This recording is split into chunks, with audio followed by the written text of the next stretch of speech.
श्री शिवाय नमस्तुभ्यम। हर हर महादेव। दोस्तों, आप सभी को इस शुभ घड़ी में हार्दिक अभिनंदन। आज हम जिस विषय पर बात करने जा रहे हैं वो इतना महत्वपूर्ण है कि आपकी जिंदगी बदल सकता है। हम बात कर रहे हैं एक ऐसे दुर्लभ और परम पावन योग की जो आने वाले समय में बनने वाला है। ये योग है 2 अगस्त 2025 शनिवार का दिन, जब सावन महीने की नवमी तिथि पड़ रही है। ये कोई साधारण नवमी नहीं है मेरे प्रिय भक्तों। ये श्रावण मास में पड़ने वाली सबसे बड़ी और सबसे विशेष तिथि है, क्योंकि ये पावन नवमी शनिवार के दिन पड़ रही है। और आप सभी जानते हैं कि शनिवार का दिन भगवान शिव और न्याय के देवता शनिदेव दोनों को समर्पित होता है। ऐसे में जब सावन की नवमी शनिवार को आए तो इसका महत्व कई गुना बढ़ जाता है। पूज्य गुरुजी परम पूजनीय पंडित प्रदीप मिश्रा जी ने अपनी शिव महापुराण की कथाओं में बार बार बड़े जोर देकर इस बात का उल्लेख किया है कि यदि कभी भी ऐसा अद्भुत संयोग बन जाए, यानी श्रावण महीने की नवमी तिथि शनिवार को पड़े, तो आप लोगों को 31 चावल के दाने का ये परम शक्तिशाली उपाय तो अवश्य ही करना चाहिए। दोस्तों, ऐसे संयोग बहुत ही कम बनते हैं। शायद साल में एक बार ही ऐसा मौका आता है और कई बार तो सालों लग जाते हैं। इसलिए ये मौका हाथ से जाने न दें। पूज्य गुरुजी ने अपनी शिव महापुराण की कथा में स्पष्ट रूप से बताया है कि इस दिन आपको 31 चावल दाने वाला उपाय तो अवश्य ही करना चाहिए। क्यों? क्योंकि ऐसा दिन पूरे साल में सिर्फ एक ही बार आता है और यह आपकी सभी बाधाओं, दुखों और परेशानियों को दूर करने की शक्ति रखता है। आप सभी ये भी जानते हैं कि अगर शनिवार के दिन का सबसे बड़ा कोई उपाय है जो शनिदेव और महादेव दोनों की कृपा दिला सकता है, तो वो यही 31 चावल के दाने वाला उपाय है।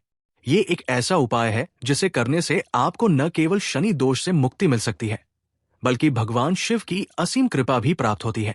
तो दोस्तों, इस विशेष शनिवार के दिन यानी 2 अगस्त 2025 को आप लोगों को इस 31 चावल दाने वाले उपाय को जरूर करना है। बहुत सारे लोग ऐसे होंगे जिन्होंने शायद पूरे साल में किसी भी दिन इस 31 चावल दाने वाले उपाय को नहीं किया होगा। हो सकता है पूरा साल निकल गया हो और आपको मौका ही न मिला हो, या आप इस उपाय के बारे में जानते ही न हो। पर मेरे प्रिय श्रोताओं, आपके पास अब एक आखिरी और सुनहरा मौका बचा हुआ है, जो कि ठीक 2 अगस्त के दिन है। तो इस दिन आप लोगों को इस वाले उपाय को जरूर कर लेना है। भले ही आपने पूरे साल भर इस उपाय को ना किया हो, पर अगर आपने इस श्रावण महीने के शनिवार के दिन इस वाले उपाय को कर लिया, तो आपको इस उपाय को करने का वो फल मिलेगा जिसकी आपने कभी कल्पना भी नहीं करी होगी। ये उपाय इतना शक्तिशाली है कि बड़े से बड़े अनुष्ठानों और पूजा पाठ से भी जो मनोकामनाएं पूर्ण नहीं होती, वो इस छोटे से उपाय से पूरी हो जाती है। ये कोई कहने की बात नहीं।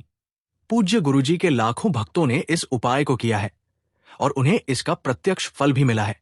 इसीलिए मैं आपसे बार बार आग्रह कर रहा हूं कि आप लोग इस वाले उपाय को एक बार जरूर कर लेना, ताकि आप लोगों के हाथ से ये अनमोल मौका ना जा सके और आपको इस उपाय को करने का असीम फल मिल सके।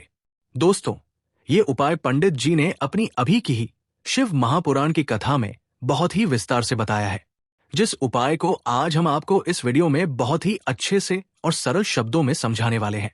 हमारी पूरी कोशिश रहेगी कि इस वीडियो को देखने के बाद इस उपाय को समझने के लिए आपको कोई और वीडियो देखने की जरूरत ही ना पड़े।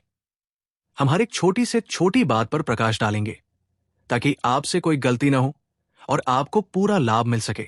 तो चलिए दोस्तों, बिना किसी देरी के उपाय को शुरू करते हैं। देखिए, ये श्रावण महीने का शनिवार का दिन इतना खास, इतना महत्वपूर्ण क्यों होता है? अक्सर देखा गया है कि कभी कभी बड़े बड़े पूजा पाठ, अनुष्ठान या कठिन तपस्या से भी जो मनोकामनाएं पूर्ण नहीं होते, वे इस श्रावण महीने के शनिवार के दिन मात्र एक छोटे से उपाय करने से ही आपकी मनोकामना पूर्ण हो जाती है। ये बात मैंने पहले भी कही है और मैं फिर दोहरा रहा हूं, क्योंकि इसका महत्व समझना बेहद जरूरी है। और बहुत सारे लोगों ने इस उपाय को किया भी है और उनको इस उपाय को करने का फल भी जरूर मिला है। उनके जीवन में सुख शांति आई है, उनकी परेशानियां दूर हुई है। अगर आप लोग भी इस उपाय को शनिवार नवमी के दिन करना चाहते हैं, तो सबसे पहले आप इस उपाय को अच्छे से समझ लेना, सुन लेना, और उसके बाद ही इसे पूरी श्रद्धा और विश्वास के साथ करना। आपको इस उपाय का फल निश्चित रूप से मिलेगा और इस उपाय को कर लेने से आपके घर में चाहे किसी भी प्रकार के दुख और समस्या क्यों न चल रही हो। ऐसी समस्या जिसका आपको कारण भी नहीं पता कि भाई ये किस कारण से चल रही है। उसका कुछ भी कारण हो सकता है, जैसे ये पितृ दोष हो सकता है जो पीढ़ियों से चला आ रहा हो, या किसी भी तरह का मंगल दोष भी हो सकता है जो आपके विवाह या करियर में बाधा बन रहा हो, या फिर कोई भी अनजाना ग्रह दोष हो सकता है जो आपके जीवन में अशांति ला रहा हो। इन सभी अज्ञात कारणों से उत्पन्न समस्याओं के निवारण के लिए ये उपाय रामबाण है। तो इस दिन आप लोगों को ये वाला उपाय जरूर कर लेना है। ये एक ऐसा उपाय है जिस उपाय को अगर किसी विशेष दिन पर किया जाए तो भाई उस विशेष दिन का जो पुण्य हमें मिलता है वो तो हमें मिलता ही मिलता है, पर हमने उस दिन पर इस उपाय को किया है तो हमें उससे भी बड़ा और शीघ्र फल मिलता है। क्यों? क्योंकि आप इस उपाय को बहुत ही बड़े और विशेष दिन पर कर रहे हो, जब महादेव और शनिदेव दोनों की कृपा एक साथ बरसती है। तो चलिए अब उपाय के बारे में बात करते हैं, लेकिन उससे पहले आप लोगों को यह जानना बेहद आवश्यक है कि आखिर ये उपाय किस समय करना है, किसको करना है और कैसे करना है। इन सभी सवालों के जवाब आपको इस वीडियो में एक एक करके मिलेंगे। लेकिन उससे पहले अगर आप लोग हमारे चैनल पर नए हैं तो अभी हमारे चैनल को सब्सक्राइब कर लें, इस वीडियो को लाइक करें और कमेंट बॉक्स में श्री शिवाय नमस्तुभ्यम या ओम नमः शिवाय जरूर टाइप करें। दोस्तों, ये एक छोटा सा कार्य है, पर आपके लिए ये बहुत लाभकारी हो सकता है। अपने फायदे के लिए, अपनी गरीबी दूर करने के लिए, अपनी समस्याओं से मुक्ति पाने के लिए इस वीडियो को पूरा देखकर जाना, तभी आपको लाभ की प्राप्ति होगी। यदि आज आपने वीडियो को बीच बीच में से देखा या काट काट कर देखा तो हो सकता है आप कोई महत्वपूर्ण जानकारी मिस कर दे और आपको जीवन में वो सफलता हासिल न हो जो इस उपाय से मिल सकती है। तो दोस्तों, इस 31 चावल के दाने वाले उपाय को हमें इस शनिवार के दिन कैसे करना है, किसको करना है, किस समय करना है और कहां पर करना है, ये सारे सवालों के जवाब आपको इस वीडियो में विस्तार से मिल जाएंगे। और जो भी ये वीडियो देखेगा भाई, उसको 31 चावल के दाने वाला उपाय जरूर करना चाहिए, क्योंकि इस दिन एक चावल के दाने का भी बहुत ही बड़ा और विशेष महत्व होता है। और जब बात आ जाए 31 चावल के दानों की, तो ये सोने पर सुहागा वाली बात हो जाती है। ये एक बहुत ही बड़ा उपाय हो जाता है इस शनिवार नवमी तिथि का, जो आपके जीवन में समृद्धि और शांति ला सकता है। तो अब दोस्तों, इस 31 चावल के दाने वाले उपाय को आखिर करना किसको है, सबसे पहले हम लोग वो बात जान लेते हैं। तो देखिए, घर की जो बड़ी माताएं बने होती हैं, उन माताओं बनों में से कोई भी एक बड़ी माता या बहन इस वाले उपाय को कर सकती है। और दोस्तों, अगर आप चाहें तो अपने घर में से सभी सदस्यों को भी इस उपाय को करवा सकते हैं। अगर किसी व्यक्ति की खुद की कोई मनोकामना है, खुद की कोई दुख और परेशानी है जो कि वो अपने लिए ही करना चाहता है, तो वो खुद अपने लिए भी इस वाले उपाय को कर सकता है। बाकी अगर घर में कोई ऐसा सदस्य है जो कि अपने पूरे घर परिवार की सुख और शांति के लिए ये वाला उपाय करना चाहता है, तो भाई वह भी कर सकता है। उसमें भी कोई दिक्कत वाली बात नहीं है। कहने का मतलब यह है कि इस उपाय को घर का हर एक सदस्य भी कर सकता है, और पूरे घर परिवार के सदस्यों के लिए घर की बड़ी माताओं बनों में से कोई एक माता या बहन भी कर सकती है। और हां, एक और महत्वपूर्ण बात, यदि माताएं बने घर में उपस्थित न हो या वे ये वाला उपाय किसी कारणवश न कर पा रही हों, जैसे स्वास्थ्य कारणों से, तो फिर घर का कोई बड़ा सदस्य भी इस 31 चावल के दाने वाले उपाय को कर सकता है। चाहे फिर वो पुरुष ही क्यों न हो, उसमें कोई भी दिक्कत वाली बात नहीं है। भगवान शिव स्त्री पुरुष में भेद नहीं करते, वे तो श्रद्धा देखते हैं। अब दोस्तों, इस 31 चावल के दाने वाले उपाय को हमें करना कहां पर है? हमें इसे शिव जी के मंदिर में जाकर ही करना है। बहुत सारे लोग अक्सर प्रश्न करते हैं कि क्या हम इस उपाय को घर पर कर सकते हैं? तो इस वाले उपाय को आप घर पर नहीं कर सकते हो। इस वाले उपाय को करने के लिए आपको शिव जी के मंदिर ही जाना पड़ेगा। ये मंदिर कोई भी हो सकता है, चाहे वो आपके घर के पास हो या थोड़ा दूर। महत्वपूर्ण है शिव जी की शिवलिंग के समक्ष उपस्थित होना। उसके बाद में दोस्तों, जो अगला प्रश्न निकल कर आता है वो ये आता है इस उपाय को लेकर कि आखिर इस उपाय को हमें किस समय करना है, सुबह के समय करना है कि शाम के समय करना है? तो देखिए, इस वाले उपाय को आप लोग सुबह के समय भी कर सकते हो और शाम के समय प्रदोष काल में भी कर सकते हो। अब अगर आप पूछो कि भाई साहब सबसे उत्तम समय कौन सा रहेगा इस 31 चावल के दाने वाले उपाय को करने का, तो हम आपसे बस यही कहेंगे कि इस उपाय को आप सुबह के समय करेंगे तो ज्यादा बेहतर होगा। सुबह का समय शांत और पवित्र माना जाता है और उस समय मंदिर में भी भीड़ कम होती है, जिससे आप एकाग्रता से उपाय कर पाएंगे। बाकी अगर आप किसी कारणवश सुबह नहीं कर पा रहे हैं तो प्रदोष काल यानी शाम के समय भी करेंगे तो भी अच्छा होगा। उसमें कोई भी दिक्कत वाली बात नहीं है। महादेव हर समय आपकी पुकार सुनते हैं। तो अब दोस्तों, जो अगली सबसे बड़ी और महत्वपूर्ण बात आती है वो ये आती है कि सुबह अगर हम उपाय को करेंगे तो हमें कितने बजे से लेकर कितने बजे तक के बीच में करना है, और शाम के समय प्रदोष काल में करेंगे तो हमें कितने बजे से लेकर कितने बजे के बीच में करना है। तो देखिए, सुबह जितनी जल्दी हो सके आप उपाय को करने की कोशिश करना। ब्रह्म मुहूर्त में करना सबसे उत्तम होता है। बाकी अगर किसी कारणवश लेट भी हो जाओ, थोड़ी देर भी हो जाए, तो 10 या 11 बजे तक भी आप उपाय कर लेना, पर 12 बजे से ज्यादा देरी ना हो, ठीक है? इस बात का ध्यान रखना, क्योंकि दोपहर 12 बजे के बाद मंदिर के पट बंद हो जाते हैं या विशेष पूजाएं शुरू हो जाती है। उसके बाद में दोस्तों, अगर शाम के समय प्रदोष काल की बात करें तो प्रदोष काल का जो समय होता है वो शाम के 6 बजे से शुरू हो जाता है। मतलब शाम के 6 बजे से लेकर 7 बजे के बीच का जो समय होता है ये समय प्रदोष काल का समय होता है। पर अभी जो मौसम चल रहा है, अगस्त महीना, इस मौसम में जो है शाम थोड़ी देरी से होती है और अंधेरा देर से होता है। तो आप इस उपाय को 7 या 8 बजे के बीच में भी कर सकते हो। मतलब शाम के 6 बजे से रात 8 बजे के बीच में आप कभी भी इस वाले उपाय को कर सकते हो। उसमें कोई भी दिक्कत वाली बात नहीं है। बस सुनिश्चित करें कि आप प्रदोष काल के भीतर ही उपाय कर लें। अब दोस्तों, यहां पर इस उपाय को लेकर एक और सबसे बड़ी बात ये निकल कर आती है कि इस 31 चावल के दानों को हमें लेना कहां से होता है, और हमें इस उपाय को करने के साथ में क्या और कुछ भी सामग्री ऐसी होती है जो शिव जी के मंदिर लेकर जानी पड़ती है। तो देखिए, यहां पर हम आपको बता दें। सबसे पहले आप लोग ये जान लो कि ये जो 31 चावल के दाने वाला उपाय है, इसे करने के लिए सिर्फ और सिर्फ आप उपाय की सामग्री लेकर कभी भी शिव जी के मंदिर मत जाना, क्योंकि हमें भगवान के सामने ये नहीं दर्शाना है कि हम भगवान शिव जी के मंदिर सिर्फ अपने फायदे के लिए आए हैं। हमें श्रद्धा और भक्ति के साथ जाना है। तो इसलिए जो भी पूजन सामग्री है, उपाय सामग्री है, यानी 31 चावल के दाने, इसके साथ में आपको पूजन सामग्री भी जरूर लेकर जाना है। सुबह के लिए देखो, अगर सुबह के समय उपाय कर रहे हो तो सीधी सी बात है, एक लोटा जल तो आप लेकर जाओगे ही जाओगे। वही एक लोटा जल अगर मिट्टी का कलश या पात्र में हो तो बहुत अच्छा रहेगा।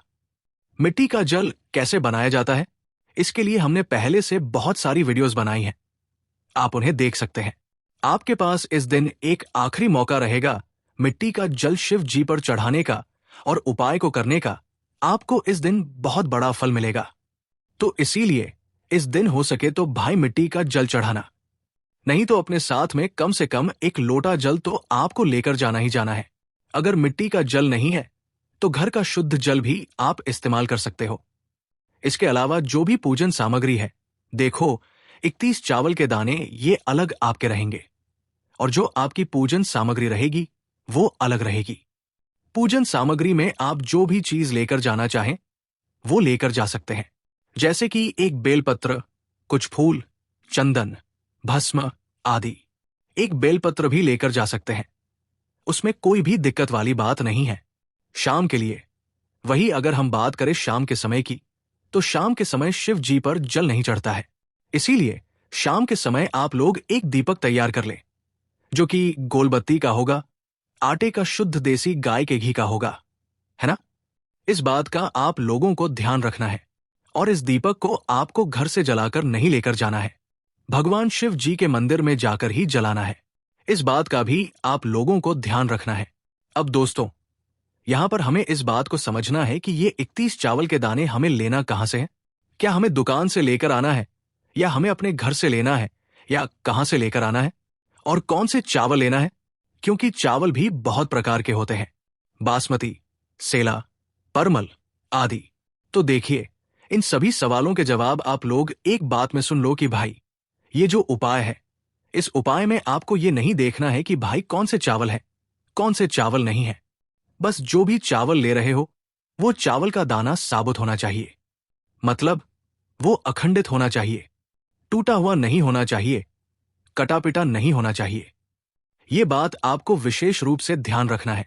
बाकी आपका चावल बासमती हो या सादा चावल हो या कोई सा भी चावल हो, उसमें कोई भी दिक्कत वाली बात नहीं है। तो सीधी सी बात है कि आपके घर के रसोई घर में जहां पर आप भोजन बनाते हो, वहां पर जो भी चावल आपके उपस्थित हो, उन चावलों में से अपनी एक कटोरी भर लेना या एक मुट्ठी चावल अलग से निकाल कर रख लेना। क्योंकि हम 31 चावल ही यहां पर इस उपाय में लेने वाले हैं, तो हमें ये चावल के दाने गिनकर निकालने पड़ेंगे। इस बात का आप लोगों को ध्यान रखना है।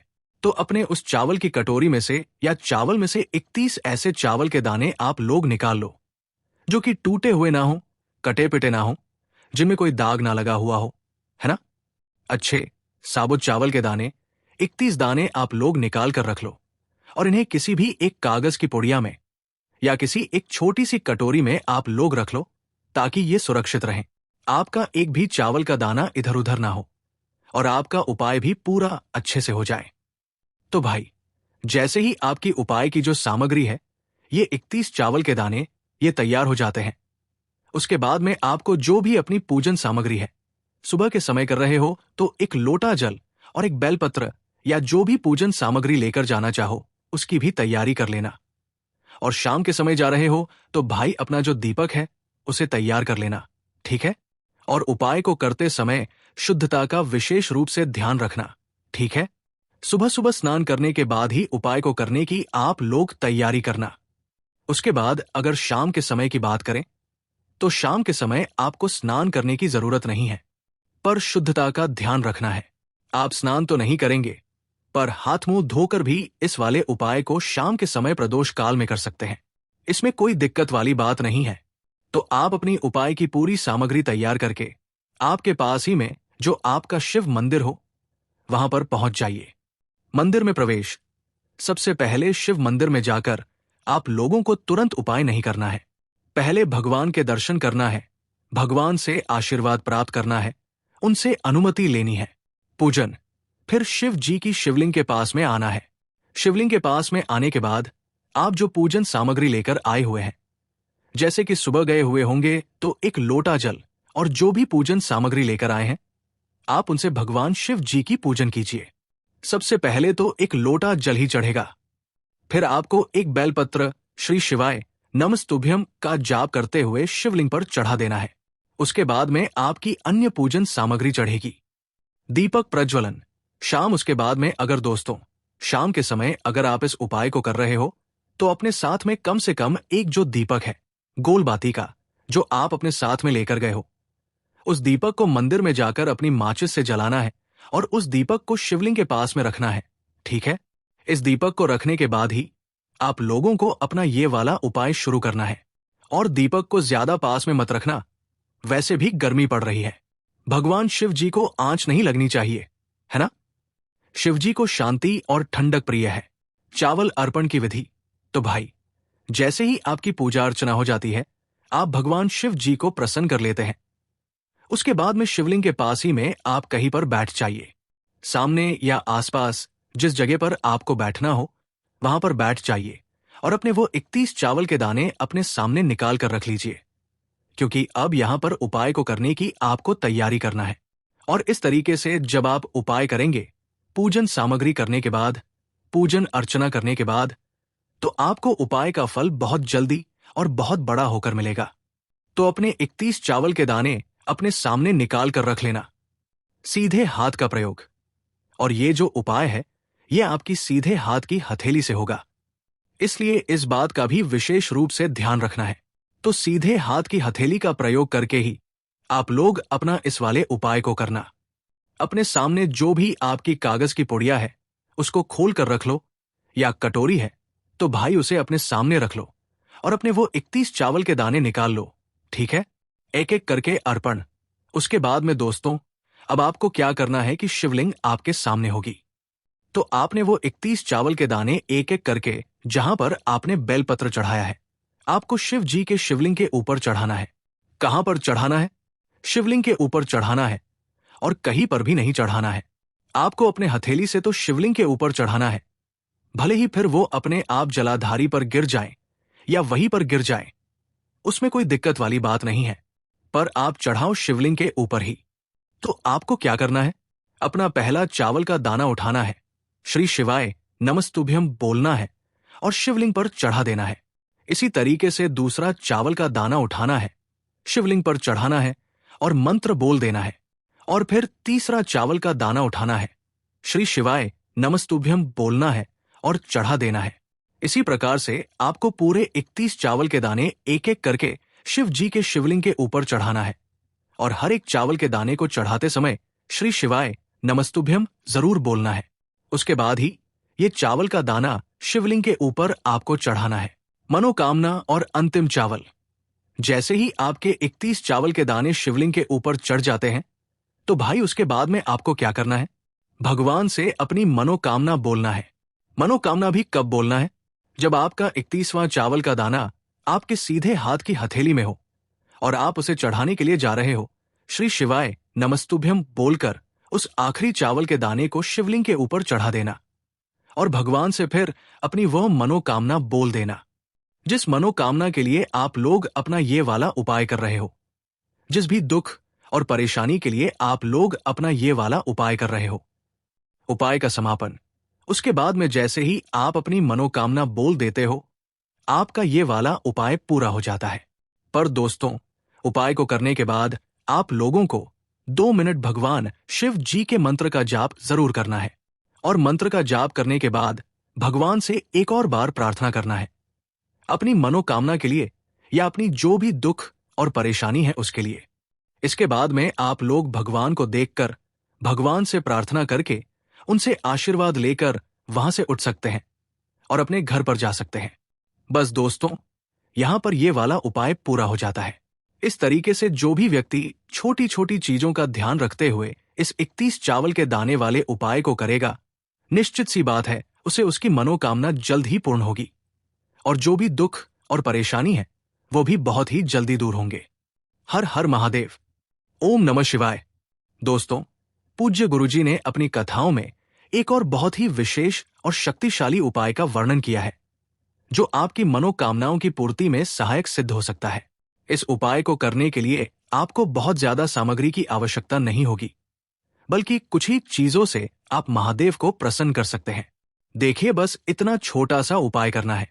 देखने में यह भले ही साधारण लगे, पर गुरुजी ने इसे बहुत ही विशेष और प्रभावशाली बताया है।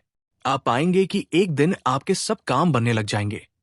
जो काम रुके हुए थे उनमें भी गति आ जाएगी।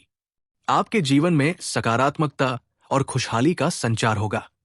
दोस्तों, ये थे पूज्य गुरुजी पंडित प्रदीप मिश्रा जी द्वारा बताए गए 2 अत्यंत महत्वपूर्ण उपाय, विशेषकर सावन महीने की नवमी जो शनिवार को पड़ रही है। हमें उम्मीद है कि ये विस्तृत जानकारी आपके लिए उपयोगी साबित होगी। अगर आपको हमारी ये वीडियो पसंद आई हो और जानकारी लाभदायक लगी हो, तो कृपया हमारे इस वीडियो को लाइक करें और हमारे चैनल को सब्सक्राइब जरूर करें। अपने दोस्तों और परिवार के साथ भी इसे साझा करें, ताकि वे भी इन उपायों का लाभ उठा सकें। श्री शिवाय नमस्तुभ्यम। हर हर महादेव। ओम नमः शिवाय।